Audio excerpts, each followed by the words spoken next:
नमस्कार दोस्तों, मैं हूं आपका मित्र राजेश मलिक। क्या आपने कभी सोचा है कि आपकी जिंदगी का सबसे बड़ा धोखा क्या है? क्या यह दुनिया है, धोखा देने वाले लोग हैं, या फिर आपकी किस्मत? अष्टावक्र गीता कहती है, नहीं, आपकी जिंदगी का सबसे बड़ा भ्रम वह है जिसे आप सबसे बड़ा सत्य मानते हैं, और वो है मैं। यही मैं आपके हर दुख, हर डर और हर असफलता की जड़ है।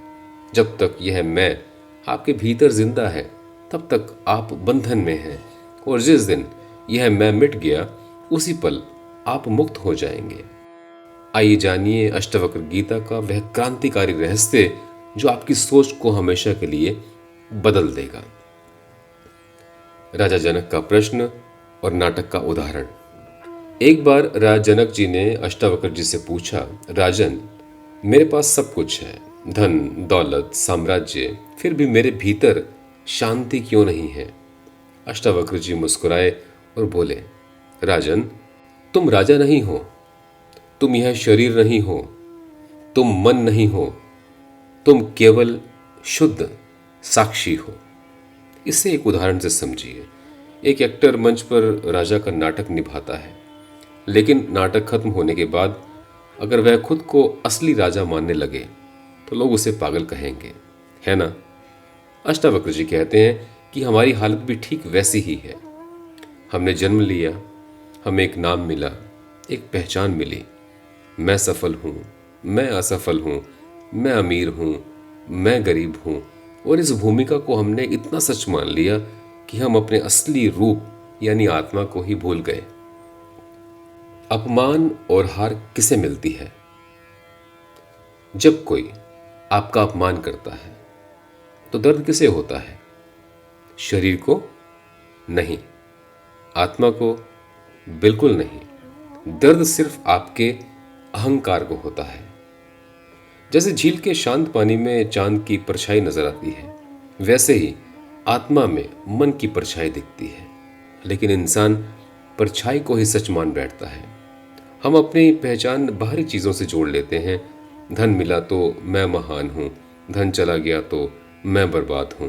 लेकिन अष्टावक्र जी कहते हैं, तुम्हारा वास्तविक अस्तित्व किसी की तारीफ या आलोचना का मोहताज नहीं है। जैसे सूरज को चमकने के लिए किसी की इजाजत नहीं लेनी पड़ती, वैसे ही आपकी आत्मा पहले से ही पूर्ण है। साक्षी भाव, असली ज्ञान, द विटनेस माइंडसेट। तो फिर इस झूठे मैं से मुक्ति कैसे मिले? क्या जंगल भागना पड़ेगा? तो अष्टावक्र जी फरमाते हैं, बिल्कुल नहीं। सिर्फ एक बात समझनी है। जब आपको गुस्सा आता है तो आप कहते हैं, मुझे गुस्सा आ रहा है। लेकिन अगर आप अपने गुस्से को देख सकते हैं तो देखने वाला कौन है? गुस्सा आया और चला गया, लेकिन देखने वाला यानी आप वहीं रहा। यही देखने वाला आपका असली रूप है, यानी कि साक्षी भाव। अष्टावक्र जी कहते हैं, कमल के फूल की तरह बनो। कमल पानी में रहता है, लेकिन पानी की एक बूंद भी उस पर टिक नहीं सकती। वैसे ही आप दुनिया में रहिए, सब काम कीजिए, लेकिन कर्तापन के अहंकार से मुक्त होकर जिए। जीवन में उतारने योग्य सीख। अगर इस अष्टावक्र गीता से केवल एक बात आपको अपने जीवन में उतारनी हो, तो आज से हर परिस्थिति में खुद से एक सवाल पूछिए, यह अनुभव किसे हो रहा है? जब आप यह सवाल पूछेंगे तो आप मन के शोर से हटकर सीधे साक्षी बन जाएंगे, और जहां अहंकार खत्म होता है, वहीं से असली शांति, स्वतंत्रता और परमानंद की शुरुआत होती है। अगर आपको अष्टावक्र गीता का यह अमर संदेश दिल से छू गया हो तो वीडियो को लाइक करें, शेयर करें और हमारे चैनल को सब्सक्राइब अवश्य करें, ताकि इस आध्यात्मिक यात्रा का आप सभी हिस्सा बने रहें। ईश्वर आप सभी का कल्याण करें। जय श्री राम।